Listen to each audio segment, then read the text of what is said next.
Hello, friends, and welcome to week five of the Be So Inspired Organize Along. How are you doing? How's your organizing coming along, and how is your summer going? So, can you believe it? It is already August 3rd.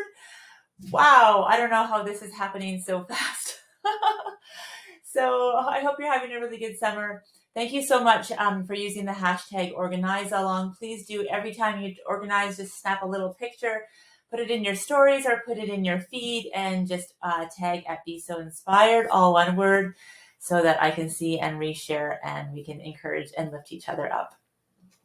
So if you're just joining us for the first time this week, it's still not too late. You can always join in at any time organizing your space. We are taking 8 weeks this summer to organize our spaces, our creative spaces. And you can go back and pick the weeks that you have missed, and you can join us for the weeks, and you can spread them out as you need, and what areas you need.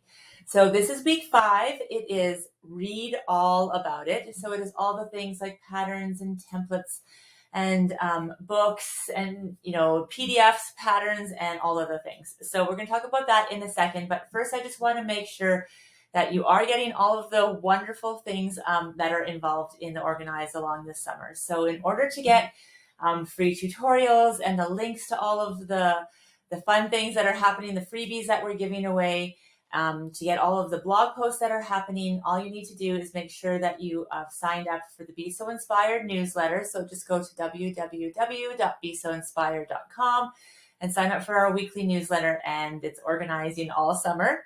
And you can also make sure that you see each video as they come out and as they are live by liking and subscribing to the Be So Inspired YouTube channel. If you want to be part of a community, we love to have you in our Facebook group as well. So you can also join the Facebook group. So thank you so much for being here, and so happy to continue organizing our spaces. So read all about it. I have a huge obsession with patterns. So I love pattern reading, pattern writing, pattern studying, all the things in papers, in books, in PDFs. I have a big obsession with patterns, which is fine. And it's like great. That's what I love to read, but it creates a lot of things to organize, correct? So how do we do all this? Well, I do have a stack. I have a little basket by my bed, and I usually keep quilt magazines and craft magazines in there, but also I have a couple of books that I'm reading.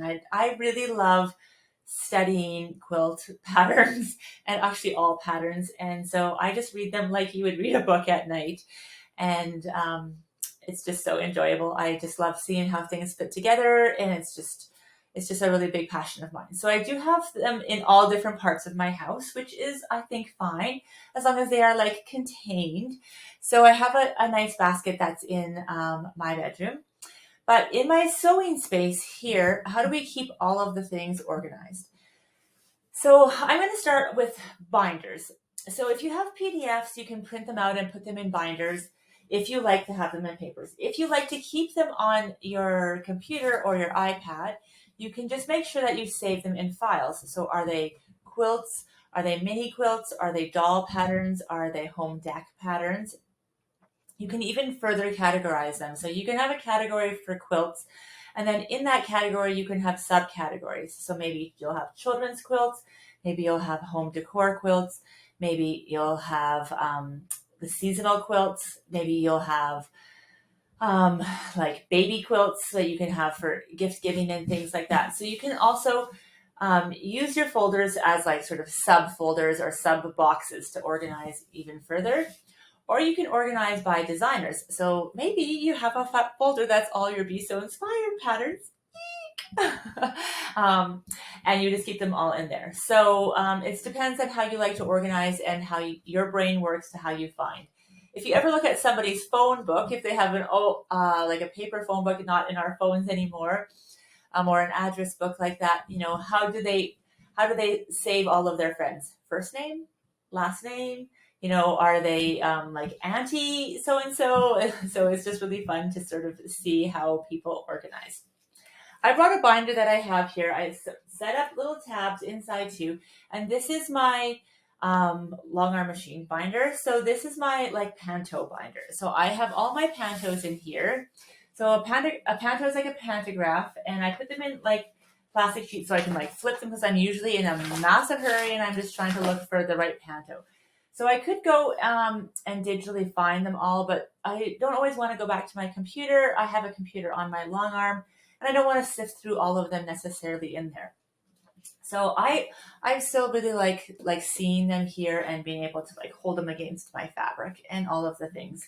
It also helps me with scale and deciding how big to make my pantos. So I've put them in different categories. Like I even have one for like stars and sparkles, hearts, animals, flowers, fruit, water, sports, extracurricular, and there's sewing ones in there. Then just sort of like, modern pantos, so that are just like repeating swirls maybe, or meanders, or geometric designs. I have seasonal at the front here, autumn and winter. And so I just find that very, very useful to have in here, and then I can quickly find what I'm looking for.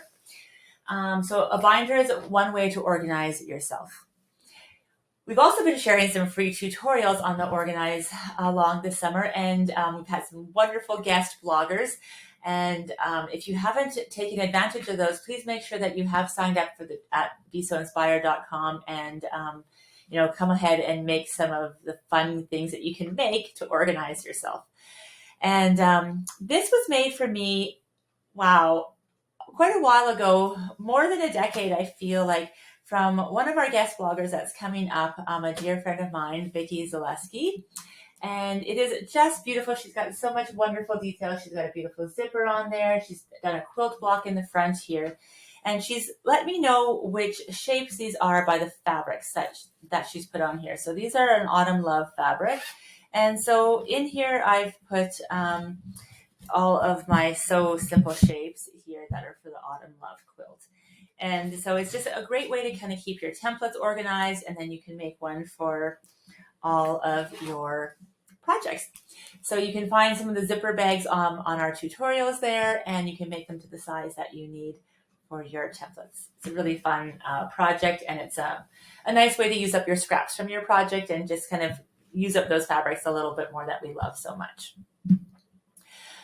Patterns. So I keep a lot of my PDF patterns, like I sort of said before, organized on my computer.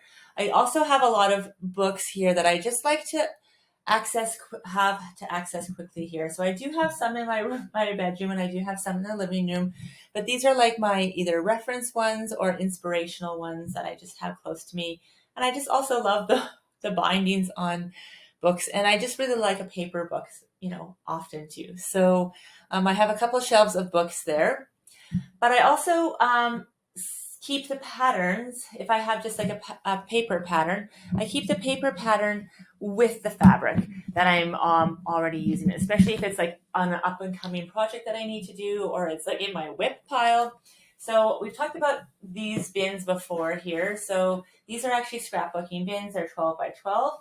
And I have all the fabric that I need to make this quilt in here inside this bin, so it's ready to go. So this is like my quilt kit. I made my own quilt kit. And so this pattern in here that I just grabbed, this one I need to get on soon. So it's called Gnome for the Holidays, and doesn't have to be a Christmas version. You can make a cute Valentine's version, or you can make just a seasonal version or a summer version. So this is actually a class that I'm teaching at Garden of Quilts in September. It's called Build a Gnome. And you can build either the gnome or there's a gnomette as well. She has the apron on, and the gnome has the beard. And I'm just going to make a couple sample blocks here to take with me, and just to show all of the techniques that are going to be at the Garden of Quilts. So this is a great pattern. You can get it right now. You can get the PDF right now on my website, or if you're a shop, you can order the paper patterns through Checkers. And otherwise, I will be also at Garden of Quilts teaching that. And so I like to keep it inside of here, so I have all of the fabric where I need it. And then after I've cut my pieces, I don't always work, full disclosure, I don't always work on the same project for like to see it through to the end. I sort of have my hands in many different things at once, and I kind of go where either there's a deadline or where I want to. So I'm often referred to, like, my creative friends kind of call me two different little like insects. So one is a butterfly and one is a bumblebee. So sometimes I'm a butterfly and I like to fly from project to project. Can you relate? And so that way if I'm flying from project to project, then I can have my projects in at least one bin, one flower that I can find. And then sometimes I work like a bumblebee. So I'm like very focused and I'm just like working on it and just deep, deep work. And both are great, both are fun. And you can tell me what kind of animal you are. But it all, like, organizing is just really finding what works the best for us and then sticking to it. And then obviously having like the space to sort of keep it, and then just the inspiration to come back to it. So I do get stalled out on projects, and there are UFOs, there's WIPs coming up in week 7. So you'll see how stalled out I am on a number of projects coming up here, and I'm curious if anybody else has any works in progress that they need a little inspiration for. And sometimes it's just as simple as like opening the box, right? Because like looking at this, I just think, oh, that looks fun, but it's nice and sealed. But when I take it out and I put it on my table and I've opened it up and I can like touch the fabric and I see the pattern, it feels so much more inviting. Please tell me you relate. It feels so much more inviting, and it feels like I think I'm ready to sew with this. I think I'm ready to do this here. And so then we just can start creating, and it also helps with that. And then it kind of gets you inspired and motivating. And then you can put it back in and work on it as you go, or put the blocks back in. I always get stalled out. Well, we're going to talk about this a little bit later too, but I always get stalled out after the blocks. I love the picture block piecing. I love little piecing. I just really find it just enjoyable, and I always get stalled out at the sashing. Not always, but often. Unless there's like a deadline pushing me, I get stalled out at the sashing. We'll just be honest. So yeah, so then it's very helpful because then I've made the blocks, I put them in here, and maybe I'll be a bumblebee one day. Maybe I should mark it on my calendar what day I'll be the bumblebee, and I'll do a big sashing day, and so I can finish up some of those projects. Deal? So yeah, it's just wonderful to sort of keep it together, opposed to sometimes if you leave a project and you got to come back to it, then it's hard to find out where it is. And then also the pattern. So the pattern stays in here so that I can know how much backing I need, know how much binding I need, if there's anything else special, if I haven't cut out my borders yet.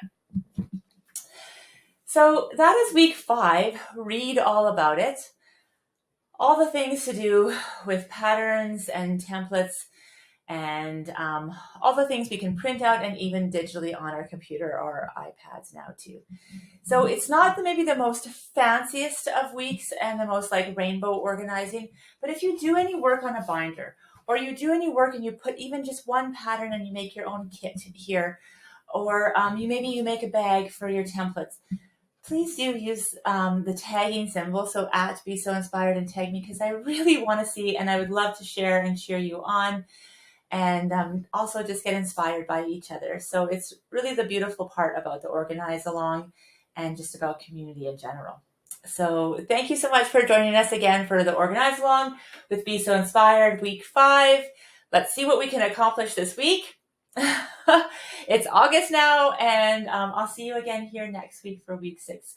Don't forget to keep watching the Be So Inspired feed for all kinds of fun and extra gifts and presents that we're going to be sharing with you, and extra tutorials as well. Have a great week, and I'll see you again next week. Bye for now. Hello, and thank you so much for being here. My name is Jennifer Long from Be So Inspired, and it means so much to me that you are here. Thank you so much for commenting, for joining us every week, and for all the hashtags that you're using, Be So Inspired, all the pattern hashtags, and for always tagging at Be So Inspired. It does mean so much. I'd like to give you a little call to action. So if you're enjoying these and you want to try out a Be So Inspired pattern, all you need to do is come over to the Be So Inspired website, besoinspired.com, and sign up for our free weekly newsletter. And as a gift, I will send you a coupon for your first time in the shop so that you can have a coupon and try out our patterns. If you already know that you love Be So Inspired patterns, be it doll patterns, quilt patterns, do-it-yourself crafts, any of those, we'd invite you to come and join any of our memberships. So we have a dolls, quilts, do-it-yourself crafts, or all the things, and we'll inspire you, we'll teach you, we'll lift you up, and we'll have lots of fun with community and patterns together and lots of creativity. So I hope you can join us over there. Come on over to the site, and I can't wait to get to know you even more, and thank you for being here. Bye for now.